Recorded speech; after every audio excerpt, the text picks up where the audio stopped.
Aappii seenaa keenya hamtuu fi gaarii of keessa qabatee jiruu fi akkasumas wantoota nuyi gubbaarraa haqnee guutuu isaatti of keessaa akka qabatee jiru sin garsiisa.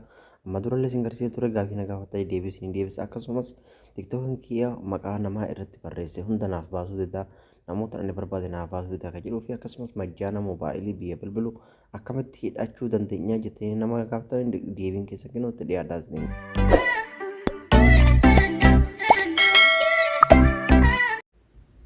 Aappii seenaa kee hamtuu fi bareedduu bara dhiiraa si waliin ture hunda kan qabatee of keessatti qabu. Aappii kana amma dura sin garsiiseen ture. Aappiin kun aappii hedduu ajaa'iba qabu. Aappii wantoota hedduu namoonni hedduu waan ofirraa hin beekne of keessaa qabatee jiru.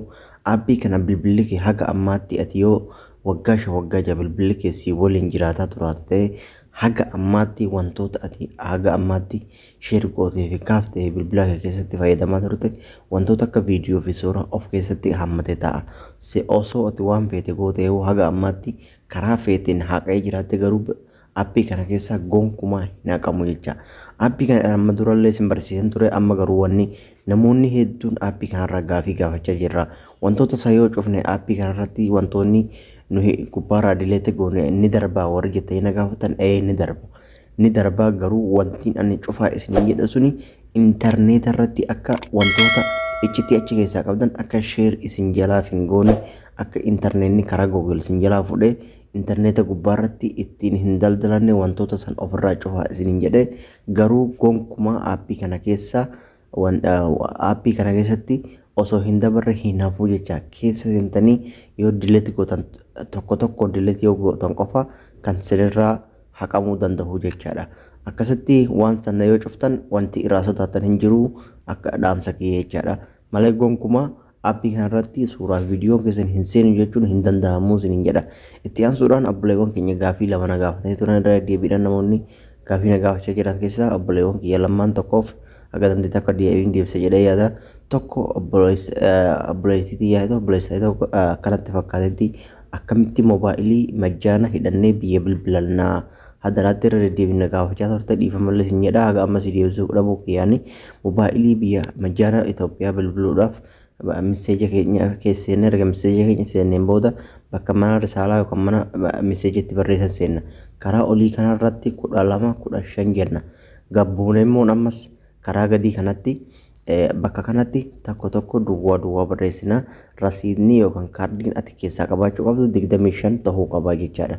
Erga akkas gooneen booda seenditti goonaa jechaadha. Seenditti goonaa karaa kanaan isin hidhama yoo intarneetii wanni keessaa if keessaa qabaatte majjaana if keessaa qabaannaan karaa kanaan siif hidhama jechaadha. 25 jechaadha. Kun kan itti aanu kan moobaayiliitii akkasitti irratti fayyadameedhaan abdii qabaa keessaan hin qabneef hin deemu jechaadha. Kan itti aanu immoo obboleessi keenya tokko akka jedhetti tiktookii kiyya namoota barbaade barreessee baafachuudhaaf hedduu tiktookii kiyya na jalaa hidhaadhaa jedhe.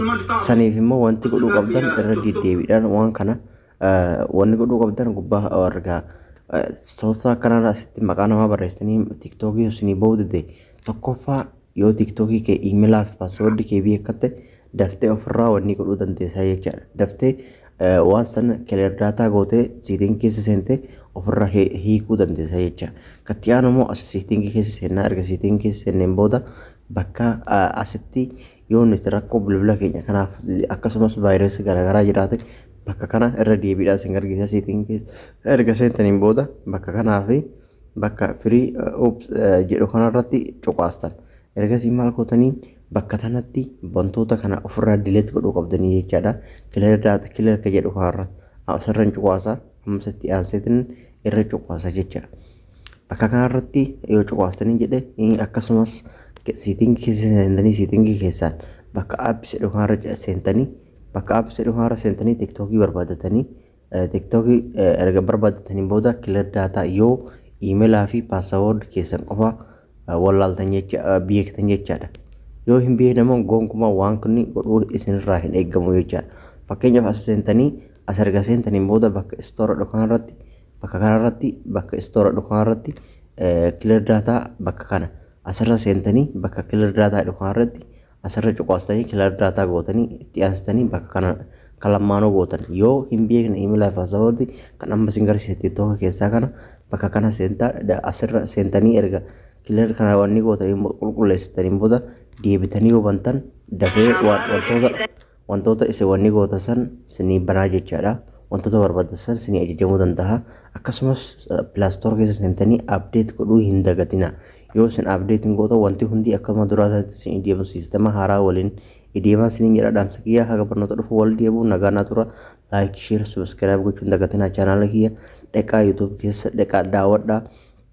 Irraa bu'aa buufadha. Wantoota hedduun hojjedheera viidiyoo kiyyallee laayik naa gochuun jajjabeessaa keessa seentanii sekoondii 2-3 hin daawwatina.